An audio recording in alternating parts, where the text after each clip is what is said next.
যে পরিমাণে আমার এখানে সাড়া পাইতেছি তাতে করে মোটামুটি সেই পরিমাণ চারা দেওয়ার মতো ক্ষমতা আমার নাই, মানে আমার স্টকে সেই পরিমাণ চারা নাই। সবুজ পাতার ফাঁকে ফাঁকে থোকায় থোকায় ঝুলে আছে মিষ্টি রসালো কালো ও লাল আঙুর। সুতা ও বাঁশের মাচায় ঝুলে থাকা মিষ্টি এই রসালো ফলের পরিচর্যায় ব্যস্ত চাষি।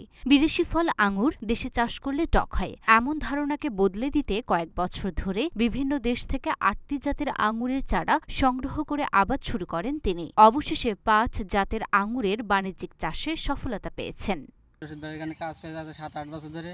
অনেক আঙুর বাগান নতুন, আগে একটা ছিল একরকম, এখন নতুন করে লাগানো যায়। এই ফলটা খুব ভালো আল্লাহর রহমতে। এটা দেখার জন্য অনেক দূরেতে লোকজন আসে, খায়, মিষ্টি খুব ভালো লাগে, চারা নিয়ে যায়। ঝিনাইদহের মহেশপুর উপজেলার যোগীহুদা গ্রামের কৃষক আব্দুর রশিদের আঙুর বাগান করে পেয়েছেন এই সফলতা। বাংলাদেশে যে মিষ্টি ও সুস্বাদু আঙুর আবাদ করে সফলতা পাওয়া যায় তা আরও একবার প্রমাণ করে দিলেন মহেশপুর উপজেলার প্রান্তিক কৃষক আব্দুর রশিদ মিয়া। এবার ৮০ শতক জমিতে বাণিজ্যিকভাবে black magic, বাইকুনুর, অ্যাকুলো, Jeakson, valleys, Silva ও কালোজাত সহ ২০০টির বেশি আঙুর গাছ লাগিয়ে এই সফলতা পেয়েছেন। তার বাগানে আঙুরের গন্ধ, আকার, ওজন ও সুস্বাদু এবং ফলন ভালো হওয়ায় দেশের বিভিন্ন প্রান্ত থেকে কৃষকেরা আঙুর চাষে আগ্রহ দেখাচ্ছেন। জানা যায় ২০২১ সালে প্রথম মিষ্টি আঙুরের চাষ শুরু করেন আব্দুর রশিদ। ১০ কাঠা জমিতে ছমছম, সুপারসোনিকা ও কালোজাত সহ ৭৫টি আঙুর গাছ লাগিয়ে প্রথম বছরেই সফলতা পান। পার্শ্ববর্তী দেশ ভারত, রাশিয়া ও ইতালি থেকে সংগ্রহ করেন ছমছম, সুপারসোনিকা আঙুরের চারা। এবার ২০২৩ সালে ২ বিঘা জমিতে ২০০টিরও বেশি black magic, বাইকুনুর, অ্যাকুলো, Jeakson, valleys, Silva ও কালো জাতের আঙুর চাষ করে সফলতা পেয়েছেন। তার বাগানের আঙুর বিদেশ থেকে আমদানিকৃত আঙুরের তুলনায় বেশি রসালো, মিষ্টি ও সুস্বাদু এবং বিচি ছাড়া, যার ফলে অন্য চাষিরা আঙুর চাষে আগ্রহ দেখাচ্ছেন। ইতোমধ্যে তার বাগান থেকে ৩৫০ থেকে ৩০০ টাকা কেজি পাইকারি দরে আঙুর বিক্রি হচ্ছে। আমাদের যে আঙুরগুলো এখন বাগানে দেখতেছেন, আপনাদেরও খাওয়াইছি, আরও যদি কোনো দর্শক আসে তাদেরকে অবশ্যই টেস্ট করানোর জন্য খাওয়ানো হবে। তো আসলে বাংলাদেশের আঙুর মানেই সাধারণত আমাদের দেশের মানুষ মনে করে থাকে যে টক হয়, কিন্তু আসলে এই আঙুরটার ব্যাপারে সম্পূর্ণ ব্যতিক্রম ভিন্ন। এবং পাশাপাশি আমাদের এই আঙুরগুলো এখন সিডলেস ওষুধের মাধ্যমে সিডলেস করা যায়। যখন ফুল থেকে গুটি বের হয়, সেটা আছে জিব্রালিক অ্যাসিড পাওয়ার ট্যাবলেটের মাধ্যমে আঙুরগুলো সিডলেস করা সম্ভব।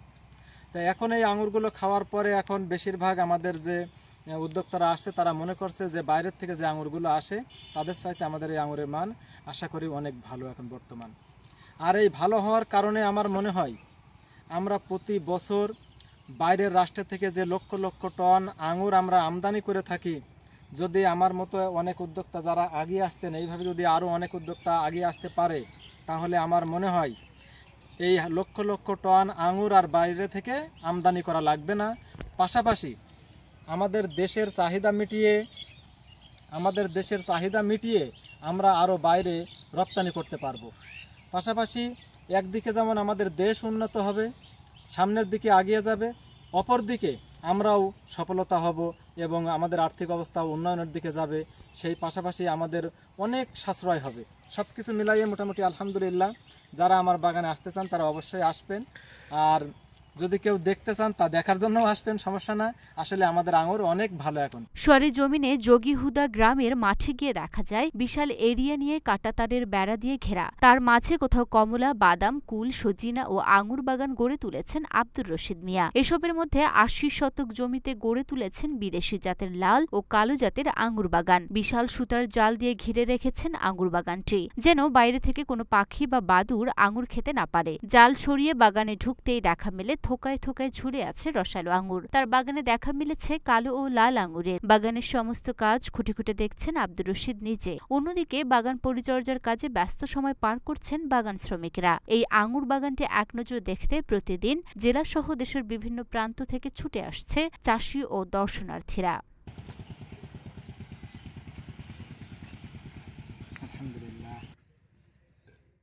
Luna Afroz Nipa, Dhaka post.